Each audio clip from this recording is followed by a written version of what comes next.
नमस्कार, तपाईलाई स्वागत छ भोइस अफ अन्जुमा। केही दिन यता हामीले हाम्रो इनबक्समा आएको तपाईँकै सिर्जनालाई स्थान दिइरहेका छौँ। यी सुन्दर सिर्जनालाई तपाईँमाझ प्रस्तुत गरिरहँदा आज पालो छ एउटा अर्को सुन्दर मन छुने कथाको, जसलाई लेख्नु भएको छ दीप जलनजीले। उहाँले कथाको शीर्षक दिनुभएको छ एउटै छाताभित्र। कथा निकै मार्मिक छ, अन्तिमसम्म सुनेर प्रतिक्रिया दिनुहोला। आउनु सुरु गरौँ एउटै छाताभित्रलाई। त्यो दिन ऊ एकजना भाउजूसँग घाँस काट्न जङ्गल गएकी थिइन्। भाउजूको फोन आयो। हामी केही बेर सामान्य कुराकानी गर्यौं। त्यसपछि मैले भाउजूसँग सोधेँ, भाउजू को जानुभएको छ जङ्गलतिर घाँस काट्न? भाउजूले उत्तर दिँदै भन्नुभयो, म अनि अर्को एकजना मान्छे छ। अर्को मान्छे भन्ने बित्तिकै मेरो मनमा जिज्ञासा जाग्यो। आखिर को रहेछ जान्न मन लाग्यो। मैले फेरि सोधेँ, को अर्को मान्छे नि? उहाँले उसको नाम अञ्जली बताउनु भयो। मैले उसलाई राम्ररी चिनेको थिएँ।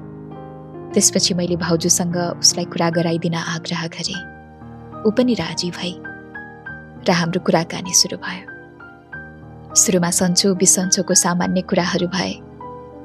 केही बेरपछि मैले भने, तपाईँ त बोल्नु पनि हुन्न, फोन पनि गर्नुहुन्न नि। उसले हल्का मुस्कुराए झै आवाजमा भने, मसँग तपाईँको नम्बरै थिएन, मागेर कल गर्छु तपाईँलाई। मैले हुन्छ भन्दै कुरा टुङ्ग्याएँ। कामको चाप धेरै भएकाले मैले भाउजूसँग म अहिले काममा छु, भोलि फेरि फोन गर्छु है भन्दै फोन राखेँ। भोलिपल्ट आइतबार परेको थियो। बिहानदेखि नै म काममा निकै व्यस्त थिएँ। दिनभरि एकछिन पनि विश्राम नगरी काम गरिरहेँ। बेलुकाको 5 बज्न लागेको थियो। म हतार काम गरिरहेको थिएँ। मेरो फोन चार्जमा थियो। त्यही बेला एउटा नचिनेको नम्बरबाट कल आयो। मैले हतारिँदै फोन उठाएँ। त्यो अञ्जलीको कल रहेछ। उसको आवाज सुरुमै चिने।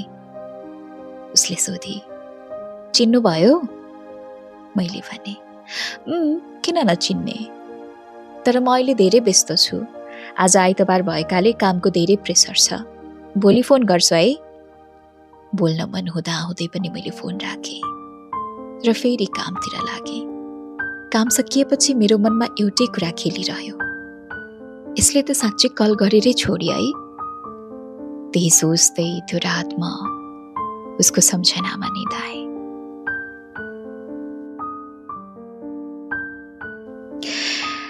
भोलिपल्ट बिहान उज्यालो हुँदै थियो। घाम झुल्किन लागेको थियो। म ड्युटीमा गएँ र दिनभरिको काम गरेँ। बेलुकाको 5 बज्न लागेको थियो। ऊ सायद नेटवर्क राम्रो आउने ठाउँमा गएर मलाई कल गर्थे। हिजो जस्तै त्यो दिन पनि उसको फोन आयो। त्यो दिन म अलिक कम व्यस्त थिएँ। मैले फोन रिसिभ गरेँ। हाम्रो कुराकानी लामै भयो, सायद 1 घण्टा जति। धेरै समयपछि बोलेको भएर पनि होला, हामी निकै खुलेर कुरा गरिरहेका थियौँ। उसको कुराले मलाई यस्तो महसुस हुन थाल्यो, मानौ ऊ मलाई आफूतिर आकर्षित गरिरहेकी छे। उसका हरेक शब्दमा एउटा छुट्टै अपनत्व थियो। ऊ विवाहित थिए। उसको एउटा छोरा पनि थियो। म भने अविवाहित युवक, तर म पनि बिस्तारै उनैतिर तानिँदै थिएँ। कुरा गर्दै जाँदा साँझको 6 बज्न लागिसकेको थियो। उसले भने, अब फोन राख्छु है, घरमा छोरा रोइरहेको होला, यता पनि अँध्यारो हुन लागिसक्यो। मैले हुन्छ भन्दै त्यो पहिलो लामो कुराकानीलाई पूर्ण विराम लगाएँ। उसले फोन राखी। त्यसपछि त ऊ हरेक दिन सोही समयमा मलाई कल गर्न थाली। हाम्रो नियमित कुरा हुन थाल्यो। यसरी बोल्दै जाँदा 5 महिना बिते। 5 महिनापछि मेरो अङ्कलको छोरीको बिहे थियो। मैले घर जाने योजना बनाएँ। मैले उसलाई फोन गरेर भने, 2-4 दिनपछि म घर आउँदैछु। उसले हाँस्दै सोधी, मेरो लागि के ल्याइदिनुहुन्छ? मैले मुस्कुराउँदै भने, के चाहियो र? उसले भने, जे तपाईको इच्छा। मैले हुन्छ भन्दै फोन राखेँ। त्यसपछि पनि हाम्रो कुराकानी चलिरह्यो। एक दिन उसलाई आज घर जाँदैछु भनेर जानकारी दिएँ र कोठाबाट निस्किएँ।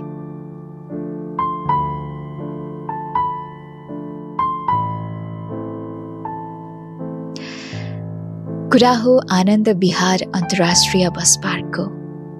म करिब 4 बजे बस पार्क पुगेँ। आनन्द विहारदेखि महेन्द्रनगर जाने बसको टिकट लिएँ। केही बेर बसको सिटमा बसेर उसलाई सम्झिँदै टोलाइरहेँ। त्यही बेला एउटा मान्छे हातमा लगाउने लकेट र गलामा लगाउने चेन बेच्दै बसभित्र आयो। उसले भन्यो, केही किन्नु न सर। अचानक मेरो दिमागमा उसको त्यो कुरा याद आयो। मेरो लागि के ल्याइदिनुहुन्छ? मैले एउटा कालो रङको माला लिएँ, आफ्नो हातमा लगाएँ अनि एउटा गोल्डन कलरको चेन किनेर झोलाभित्र राखेँ। खै किन हो, त्यो दिनभरि उसको फोन आएन। बेलुका 6 बज्न लागेको थियो। बस यात्रु बोकेर महेन्द्रनगरतिर हुइकियो। म झ्यालपट्टिको सिटमा बसेर बाहिरको साँझ हेर्दै उसलाई सम्झिरहेको थिएँ।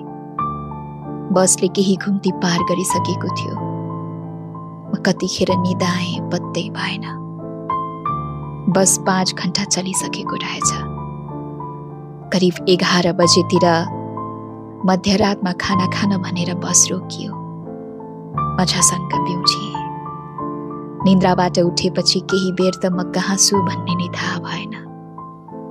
तर होस खुल्ने बित्तिकै फेरि उसैको सम्झना आयो।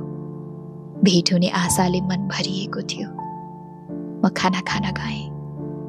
खाना खाएर फेरि बसको सिटमा आएर उसैलाई सम्झिँदै बसेँ। केही बेरपछि बस फेरि भरियो। रातको 12 बजे बसले हर्न बजायो र यात्रा सुरु गर्यो। निन्द्रा पुरा नभएकोले म फेरि कतिखेर निदाएँ पत्तै भएन।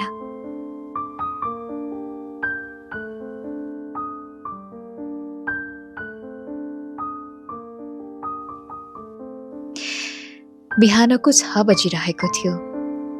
गाडी नेपाल भारत सीमामा रोकियो। निन्द्रा खुल्दा बिहानको मिरमिरे उज्यालो फैलिएको थियो। गाडी भारतको सीमा पार गरेर नेपाल प्रवेश गर्दै थियो। करिब 7 बजे बसले मलाई महेन्द्रनगर बस पार्कमा झारिदियो। अर्को घर जाने गाडी साँझ 7 बजे मात्रै भएकोले म दिनभरि त्यहीँ बसेँ। दिन बितेपछि मैले साँझको गाडी समातेँ। त्यो दिन पनि उसको फोन वा मेसेज केही आएन, किनकि म नेपाल प्रवेश गरिसकेको थिएँ। उसँग नेपाली नम्बर थिएन। उ सधैँ भारतीय नम्बरबाट कल गर्थे, किनकि घरभन्दा अलि टाढा जाँदा भारतीय नेटवर्क चल्थ्यो। उसको श्रीमान पनि भारतमै काम गर्थे। मैले चढेको गाडी भोलिपल्ट बिहान 6 बजे बस पार्कबाट छुट्यो। त्यहाँबाट सानो ट्याक्सी चढेर म बिहान 10 बजे घर पुगेँ। घर पुगेको चौथो दिनपछि हाम्रो भेट भयो। म घर नजिकैको मन्दिरमा गएको थिएँ। साँझको 5 बजेको थियो। मन्दिरमा भएका मानिसहरू घर फर्किन लागेका थिए। बाहिर रिमझिम पानी परिरहेको थियो। ऊ छाता लिएर आएकी थिए। कुहिरोले वातावरण ढाकेको थियो। मसँग छाता थिएन। म मन्दिरको रुखमुनि उभिएर भिज्नबाट जोगिन खोजिरहेको थिएँ। त्यो बेला त्यहाँ केवल हामी 2 मात्र थियौँ। मौसम यस्तो थियो मानव कुनै चलचित्रको प्रेम दृश्य चलिरहेको हो। पानी, कुहिरो र त्यो सुनसान मन्दिर, सबै कुरा अविश्वसनीय लागिरहेको थियो। ऊ बिस्तारै म बसेको ठाउँतिर आए। म जुरुक्क उठेँ। उसले सोधी, कहिले आउनु भएको? मैले भने, आज 4 दिन भयो। उसले फेरि हाँस्दै सोधी, मैले भनेको ल्याइदिनु भयो नि? मेरो लागि के ल्याइदिनु भयो? मैले हल्का मुस्कुराउँदै भने, तिम्रो लागि चाउचाउ र बिस्कुट ल्याइदिएको छु। ऊ हाँस्दै भने, म बच्चा हो र चाउचाउ बिस्कुट खाने? कुरा गर्दा गर्दै उसले मलाई आफ्नो छाता ओढाए। हाम्रो शरीर एकअर्कासँग टाँसिन पुग्यो। त्यो बेला हामी केवल एउटै छाताभित्र थियौँ। उसले फेरि भने, "तपाईको फोनमा जस्तो गीत राखिदिनु न, फोन गर्दा घन्टीको सट्टा बज्ने गीत।" मैले उसको फोन लिएँ। मैले आफ्नो फोनमा राखेको हिन्दी गीत थियो, "ये दिल तुम बिन लगता नहीं।" सायद ऊ आफ्नो श्रीमानसँग कुरा गर्न त्यहाँ आएकी थिए। मैले उसको फोनमा पनि त्यही गीत राखिदिएँ। त्यसपछि मैले भने, "अलि पर जाउँ, अलि टाढा।" उसले अचम्म मान्दै सोधे, "किन?" मैले भने, "हामी एउटै छाताभित्र छौँ। कसैले देख्यो भने राम्रो हुँदैन। तिमी विवाहित हौ।" उसले फेरि भने, "के हामी एउटै ठाउँमा उभिनु पनि हुँदैन र? हामी के गरिरहेका छौँ र?" उसका ती प्रश्नहरूको जवाफ मैले त्यही एउटै छाताभित्रबाट दिएँ। समाजको दृष्टिकोण राम्रो छैन। म तिमीलाई बदनाम गर्न चाहन्न। यति भन्दै म उसको छाताबाट बाहिर निस्किएँ। रात पर्न लागिसकेको थियो। त्यो दिन हामी छुट्टियौँ।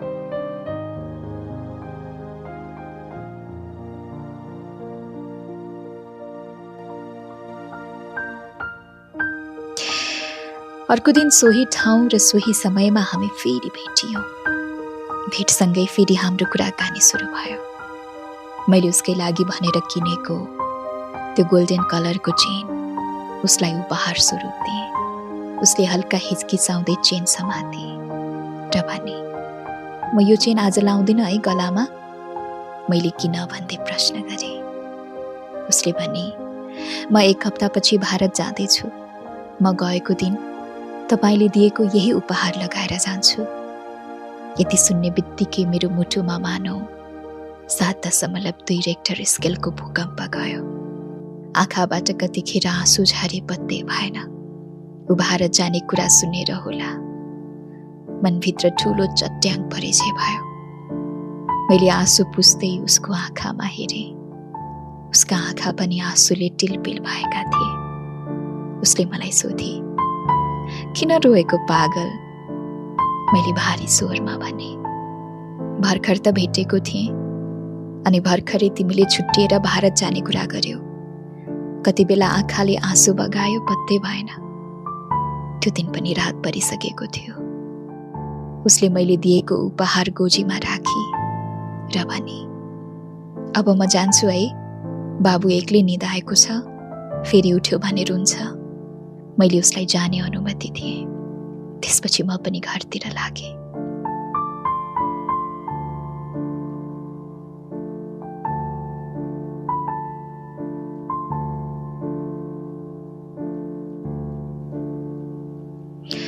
घर पुग्न साथ मैले आमालाई भने, "म पनि 1 हप्तापछि फर्किन्छु।" आमाले अचम्म मान्दै सोध्नुभयो, "किन बाबु? के भयो?" मैले झुट बोल्दै भने, "मालिकले बोलाउनु भएको छ। उता कामको चाप धेरै छ रे। काम गर्ने मान्छे छैनन् रे।" त्यो दिन मैले जीवनमा पहिलो पटक आमासँग झुट बोलेको थिएँ। 1 महिनाको बिदा लिएर घर आएको म अचानक छिट्टै फर्किने कुरा गर्दा आमा छक्क पर्नु भएको थियो। तर आमालाई झुट बोल्नुको कारण एउटै थियो। अञ्जली भारत जाँदै थिए र छोटो समयमै बनेको त्यो मिठो सम्बन्ध छुट्टिँदा यो मनले एक्लै बस्न मानिरहेको थिएन। त्यसको भोलिपल्टदेखि हाम्रो भेट हुन छोड्यो, तर कुराकानी भने चलिरह्यो। हामी फोनमै बोल्ने गर्थ्यौँ। यसरी बोल्दै बोल्दै 6 दिन बिते। 7औं दिन शनिबार परेको थियो। मैले त्यो शनिबार भारत जाने निर्णय पूर्ण रूपमा पक्का गरिसकेको थिएँ, किनकि त्यही दिन अञ्जली पनि भारतको यात्रामा निस्किँदै थिए। शनिबार बिहानको 4 बजिसकेको थियो। सिरानीमा राखेको मोबाइलको घन्टी बज्यो। मैले 4 बजेको अलार्म राखेको रहेछु। म झसङ्ग बिउझिएँ। फोन हेर्दा साँच्चै 4 बजेको रहेछ। म हतार हतार उठेँ। केही बेर फोन हेरेँ। 4 बजेर 30 मिनेट भइसकेको थियो।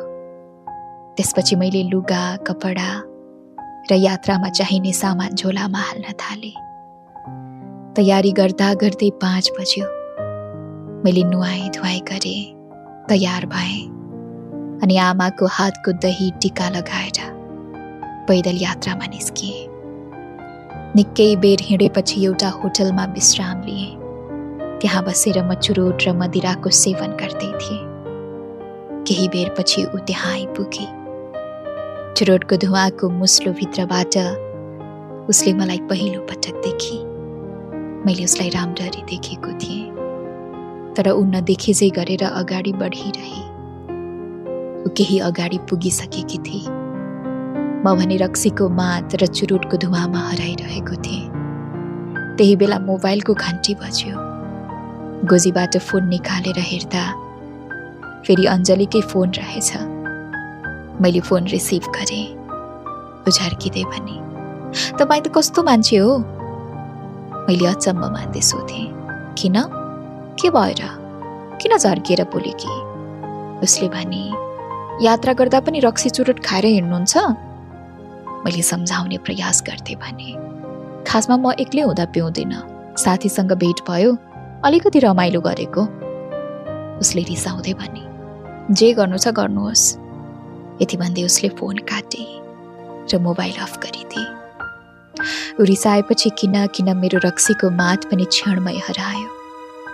मैले टेबलमा रहेको रक्सीको गिलास एकै सासमा ताने, चुरोट सल्काएँ, बिल तिरेँ र हतारिँदै अगाडि बढेँ। निकै बेरपछि एउटा ट्याक्सी भेटियो। ट्याक्सीको छेउमै अञ्जली मलिन अनुहार बनाएर उभिएकी थिए।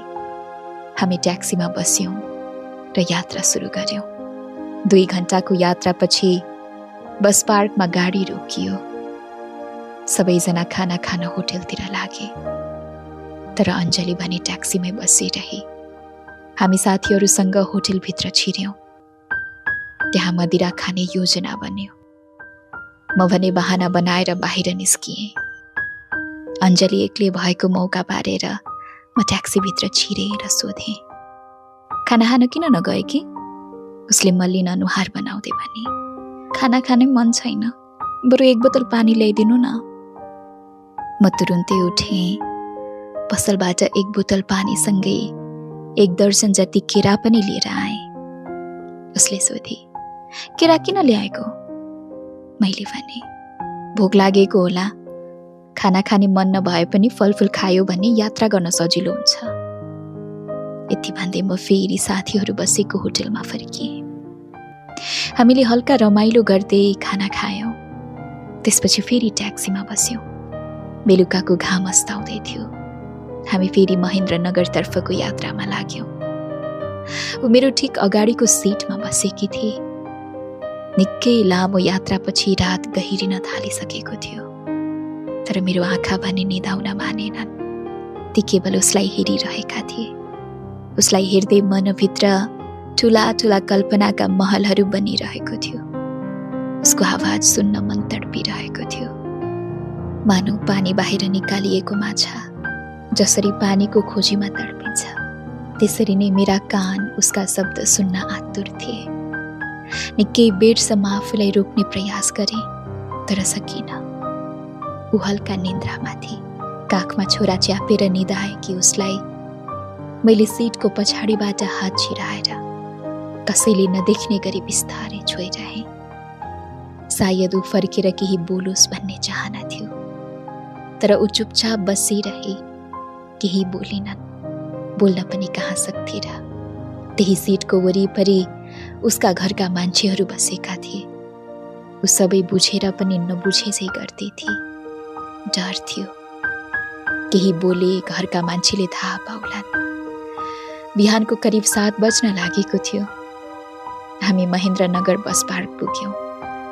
त्यहाँसम्म उसको घरका मान्छेहरूको यात्रा समाप्त भयो। अबको यात्रा महेन्द्रनगरदेखि भारतको राजधानी दिल्लीसम्मको थियो। त्यो यात्रामा हामी 2 मात्र सँगै थियौँ। अब न उसलाई कसैले देख्ने डर थियो, न मलाई। हामी महेन्द्रनगरबाट बनबासातर्फ टेम्पोमा यात्रा गर्न लाग्यौँ। ऊ आफ्नो छोरालाई समातेर बसेकी थिए। म भने उसको र आफ्नो झोला बोकेर उसको नजिकै टाँसिएर बसेको थिएँ। केही पर पुगेपछि ऊ मेरो काँधमा टाउको राखेर निधाई। काखमा छोरा थियो। त्यो बेला मनले सोचिरहेको थियो, काश जिन्दगीभर यसरी नै मेरो काँधमा टाउको राखेर निधाइरहोस्। तर त्यो सम्भव कहाँ थियो र? ऊ अर्कैको सिन्दुर लगाएकी स्त्री थिए, काखमा बच्चा थियो। ऊ आफ्नो श्रीमानलाई भेट्न जाँदै थिए अनि म भने असम्भव सपना बुन्दै थिएँ। 1 घण्टापछि हामी बनभाषा पुग्यौं। चिया नास्ता गर्यौं र दिल्ली जाने बस खोज्न थाल्यौं। बिहान 9 बजेको थियो। हामीले अलग अलग टिकट लियौं। बसभित्र छिर्दा ऊ मभन्दा 2 सिट पछाडि परिछे। त्यही भएर पनि यात्रा सुरु भयो। आधा यात्रा सकिदासम्म ऊ बेला बेला पछाडि फर्केर मलाई हेर्दै मुस्कुराइरहन्थे। म उसका आँखामा आँखा जुधाएर हराइरहेको थिएँ। कुन बेला उसको मन पग्लियो पत्तै भएन। ऊ आफ्नो छोरालाई खेलाउँदै पछाडि फर्केर मलाई हेर्दै चुम्बनको इसारा गर्थे। त्यो प्रेमको संकेत मैले राम्ररी बुझिसकेको थिएँ। म उसको त्यो मौन प्रेममा डुबेर लट्ठ परिसकेको थिएँ। हामी अन्ततः आनन्द विहार अन्तर्राष्ट्रिय बस पार्कमा पुग्यौं र बसबाट ओर्लियौं। करिब बेलुकाको 5 बजिरहेको थियो। उसको यात्रा अझै बाँकी नै थियो। म भने त्यहाँबाट 1 घण्टापछि आफ्नो काम गर्ने ठाउँमा पुग्ने थिएँ। मैले उसलाई भने, अब म जान्छु है, अब छुटौं।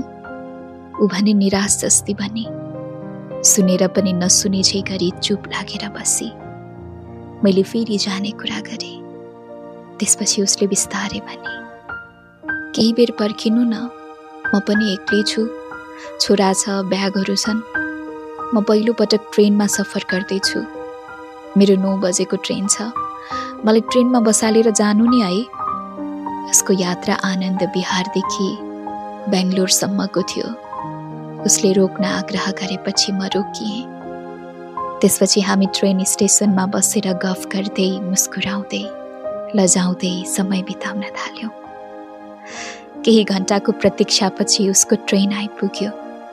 मैले उसलाई ट्रेनको सिटमा बसाएँ र फर्किने तयारी गर्दै बाहिर निस्किएँ। तर फर्किने बेला खै किन हो उसका आँखा आँसुले भरिएका थिए। ऊ त आफ्नो श्रीमानलाई भेट्न जाँदै थिए। उसलाई त खुसी हुनुपर्ने हो, तर आखिर किन उसका आँखा रसाएका होलान्? मैले आफैलाई यही प्रश्न गरेँ र त्यही प्रश्नको जवाफ मेरो मनले आफै दियो। दीपक, उसले तिमीलाई प्रेम गर्छे, त्यसैले छुट्टिँदा उसका आँखा रसाएका हुन्।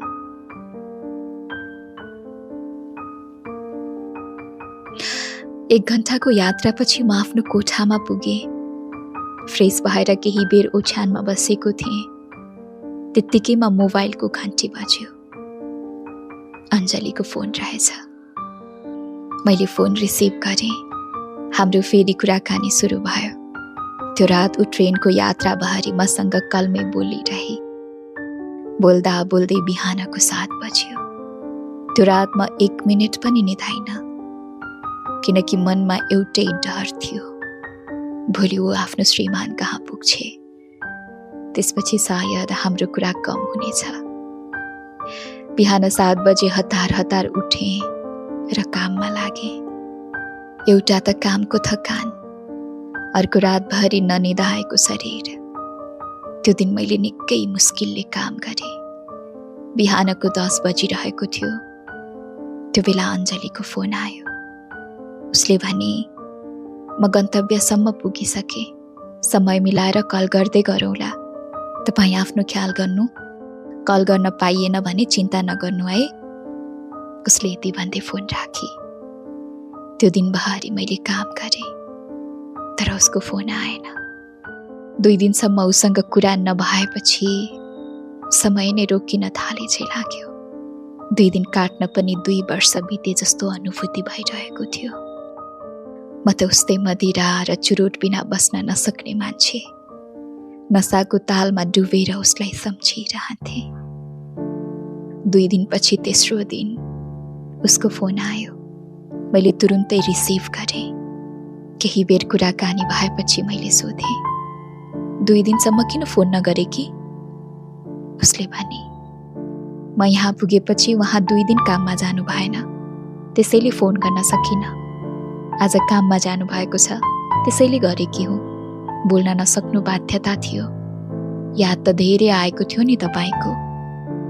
ऊ यस्तै यस्तै कुरा गरेर मेरो मन फेरि बहकाइरहेकी थिए। त्यो दिनभरि हाम्रो कुराकानी चलिरह्यो, उसको श्रीमान कामबाट फर्कुन्जेलसम्म। यसरी नै समय बित्दै गयो। करिब 1 वर्षसम्म हामी नियमित रूपमा कुरा गरिरह्यौँ। यो मायामा रिस, राग, प्रेम, जलन, तडपन, हाँसो र रोदन सबै हुने रहेछ। कुरा गर्दा गर्दै कहिलेकाहीँ स्पर्शका कुरा पनि हुन्थे। म जवान, अविवाहित युवक, ऊ विवाहित स्त्री। तर बिस्तारै हामी एकअर्कासँग अत्यन्तै नजिक भइसकेका थियौँ। भनिन्छ नि, मायामा सबै कुरा जायज हुन्छ। हो रहेछ। उसको सिउँदोमा अर्कैको सिन्दुर थियो, काखमा बच्चा थियो, तर पनि उसले मलाई अत्यन्त प्रेम गर्थे। मानौ एक हिसाबले उसले आफ्नो श्रीमान सरहने अधिकार दिएकी थिए। जब जब हामी बीच झगडा हुन्थ्यो, ऊ धेरै रुन्थे। म रिसाएर चुप लाग्दा अर्कैको सिन्दुर भरेकी त्यो स्त्री मलाई गुमाउन चाहदिनथे, तर आफ्नो पनि बनाउन सक्दिनथे। ऊ मानव उर्लिएको भेलको बीचमा थिए, न यता आउन सक्थे न उता फर्किन सक्थे। दोधारमा थिए। श्रीमान रोजुकी प्रेम। समयसँगै हाम्रो सम्बन्ध अझ गहिरिँदै गयो। एकअर्का प्रतिको मोह, चाहना र आत्मीयता यति धेरै बढ्यो कि हामी भावनामा बग्न थाल्यौँ। फोनका कुराहरूमा स्पर्श, चाहना र अधुरा आकांक्षाहरू मिसिन थाले। तर हरेक भावनात्मक नजिकियतापछि मनभित्र एउटा अपराध बोध पनि जाग्यो, किनकि त्यो प्रेम कसैको घरबारसँग गाँसिएको थियो। यसरी नै हाम्रो सम्बन्ध र कुराकानी लगभग 1 वर्षसम्म चलिरह्यो। एक दिन बिहान म मदिराको नसाबाट बाहिर निस्कदै थिएँ। झुल्किँदै गरेको घामका सुनौलो किरणसँगै मनमा पनि केही नयाँ सोचहरू पलाउन थाले। म निकै बेर टोलाएर बसिरहेँ। त्यसपछि मेरो मनले मलाई नै भन्यो, दीपक, तिमी गलत गर्दैछौ। कसैको घरबार भएकी नारीको संसार बिगार्ने काम गर्दैछौ। तिमी कसैलाई जिउँदै चितामा जलाइरहेका छौ। यो राम्रो होइन। तिम्रो कारण उसको घरबार बिग्रियो भने त्यो प्रेम होइन, पाप हुनेछ। त्यो दिन मैले अन्तिम निर्णय लिएँ। अर्को दिन मैले अञ्जलीसँग खुलेर कुरा गरेँ, उसलाई सम्झाएँ। धेरै बेर हामी मौन भयौँ। अन्ततः हामी दुवैले सहमतिमा छुट्टिने निर्णय गर्यौँ। त्यसपछि हाम्रो कहिल्यै कुरा भएन। ऊ आफ्नो संसारमा रमाइरहेकी छे, म पनि आफ्नो संसारमा रमाइरहेको छु।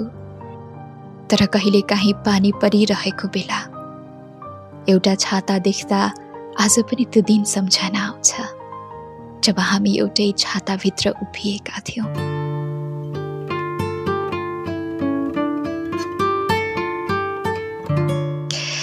प्रेम यस्तो भावना रहेछ जो जोसँग पनि हुन सक्छ, तर हरेक प्रेमको अन्त्य मिलन नै हुन्छ भन्ने हुँदैन। कहिलेकाहीँ एकअर्काको खुसीको लागि छुट्टिनु पनि प्रेमकै सबैभन्दा सुन्दर रूप हुँदो रहेछ। कसैको चरित्रमा दाग लगाएर कसैको घरबार उजाडेर प्रेम गर्नुभन्दा सहमतिमा टाढिनु नै उचित हुन्छ। यो एउटा काल्पनिक कथा हो। यदि कसैको जीवनसँग मेल खान गएमा त्यो केवल संयोग मात्र हुनेछ।